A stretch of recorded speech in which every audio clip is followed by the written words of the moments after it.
Jeg ved det hele. Det? Ja. Familie. Børn. Karriere. Det hele. Det smager mega godt. Vi skal da have vores egen restaurant. Du skal da have din egen stjerne. Du snakker alt så meget om mad, far.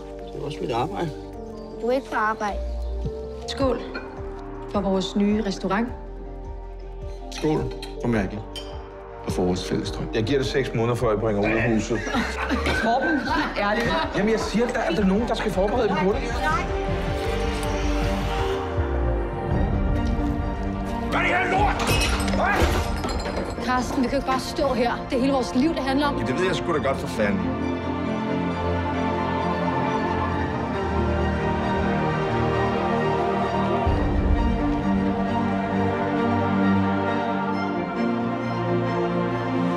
Tænker på børnene, hva'? Tænker du på børnene? Vi kan ikke få det hele på én gang. Hvad fanden er du snakker om vi? Der er sgu da ikke noget vi. Vi? Det eneste, der betyder noget, det er, hvad der er på den fucking tallerken.